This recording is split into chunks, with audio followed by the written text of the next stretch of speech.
School ছাত্রীর সাথে অশালীন আচরণ শিক্ষকের।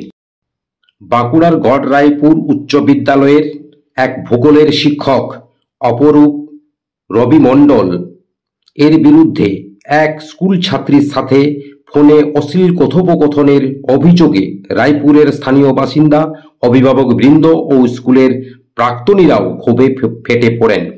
বেশ কয়েকজন অভিভাবক অভিযোগ করেন, এর আগে একাধিক ছাত্রীর সাথে অশালীন আচরণ করেছেন, কিন্তু প্রমাণ না থাকার কারণে প্রকাশ্যে আনতে পারেননি।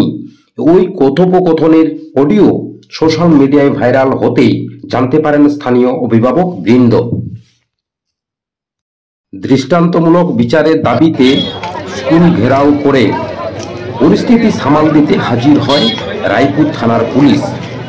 আন্দোলনকারীদের পক্ষ থেকে বেশ কয়েকজনকে আলোচনার জন্য ডেকে নেন স্কুলের প্রধান শিক্ষক। দৃষ্টান্তমূলক শাস্তি ব্যবস্থা নেওয়ার আশ্বাস দিলে আপাতত শান্ত হয় বিক্ষোভকারীরা।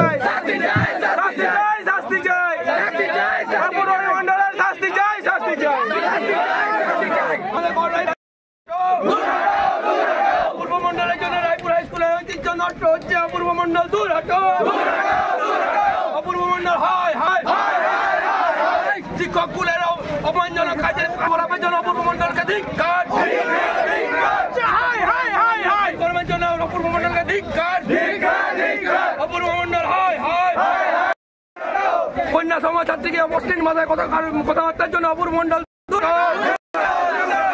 কন্যা সমাজী ছাত্রীর সাথে অশালীন মাথায় কথোপকথনের জন্য অপূর্ব মন্ডল দূর। গড়রাইপুর হাই স্কুলে অপূর্ব মণ্ডল যে শিক্ষকের নাম আপনি বলছেন, মূলত তার কি অভিযোগ রয়েছে? তিনি তার কন্যাসম একজন ছাত্রীর সাথে ফোনে কথোপকথন বলেছে এবং তাতে অশালীন ভাষার কিছু মন্তব্য আছে, যে অডিওটি ইতিমধ্যে ভাইরাল হয়েছে সোশ্যাল মিডিয়ার মাধ্যমে। আমরা সেই সোশ্যাল মিডিয়ার ভাইরাল অডিওর ভিত্তিতে আমরা প্রতিবাদ জানাচ্ছি এবং প্রশাসনের কাছে আমাদের অনুরোধ যাতে যথাযথভাবে তার পদক্ষেপ নেওয়া হয় এবং যদি প্রকৃতই সে প্রমাণিত হয় অডিওর গলা তার, তাহলে যেন তাকে উপযুক্ত শাস্তি দেওয়া হয়। আমাদের যারা প্রতিনিধি আছে তারা স্কুলের মধ্যে গেছেন, যে ছাত্রীকে নিয়ে সে নক্কারজনক কথাবার্তা যে ছাত্রীর সাথে কথা বলেছে, সে ছাত্রীর বাবাও গেছে। সবাই মিলে আমার একটাই আবেদন, আমাদের যে প্রধান আছে মাননীয় মধু মণ্ডল, তিনি যেন আমাদেরকে গড়রাইপুর হাই স্কুলের একটা প্যাডে তিনি যেন আমাকে একটা লিখিত দেন, তাকে আমরা স্কুল থেকে সাসপেন্ড করলাম এবং তার নিয়ে আমাদের প্রধান শিক্ষক যেমন ডিআই এবং এসআইকে এই বিষয়ে অবগত করে, এটাই জন্য তারা গেছে।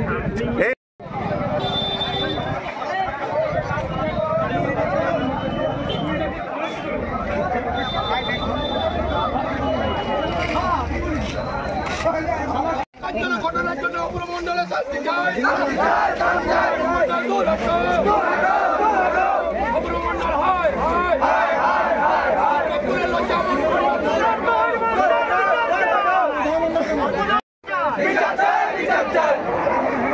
24 তারিখে এসেছিল, 27 তারিখে ম্যানেজিং কমিটির এই বিষয় নিয়ে হয়েছে।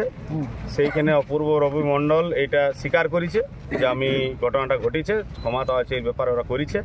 ওরা জিনিসটা নিয়ে ওদের মধ্যে আলোচনায় ছিল, তো আমরা পরিষ্কার বললাম আপনারা এতদিন আমাদের জন্য অ্যাড করছিলেন কেন, আজকে আমরা অভিযোগ করছি আপনারা আসছেন, তাহলে আপনারা কি করলেন?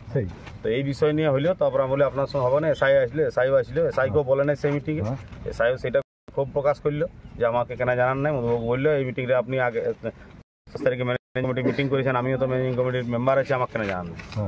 সেটাও বললো উনি ডিআইকে ফোনও করেছিলেন।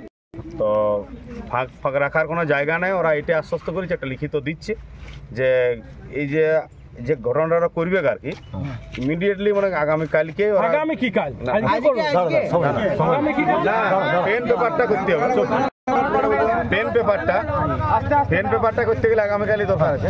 আগামীকাল যে স্কুলের কোনো কিছু করতে গেলে ম্যানেজিং কমিটি মিটিং ছাড়া এরা হেডমাস্টার করতে পারে না, হেডমাস্টার কোনো একক ক্ষমতা বল লয়, মানে যেমন বিডিও করে দিতে পারে, সেইখানে তবুও একটা মিটিং করতে হয়। তাহলে সেইখানে মিটিং 2 তারিখে ডাকবো বলছিল, আমরা বলি না কালই মিটিং ডাকো, কালই মিটিং ডাকছে, কালই মিটিং ডাকিয়ে একটা তার আমাদেরকে লিখে দিচ্ছে কাল মিটিং ডেকে কি আলোচনা হবে সেইটা নিয়ে, আর ডিআইকে যে কমপ্লেন হবে।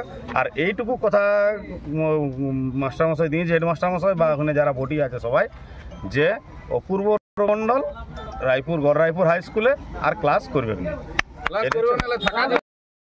এই সিদ্ধান্তের মধ্যে আমরা এখন এই সিদ্ধান্ত নিয়ে আমাদের আলোচনা হচ্ছে।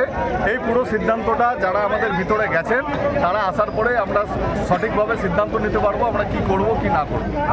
পরবর্তী কর্মসূচি ওরা না বেরোনো পর্যন্ত আমরা বলতে পারবো। আপনার নাম বলবেন? আমার নাম সৌরভ দে, আমি এই স্কুলের প্রাক্তন ছাত্র।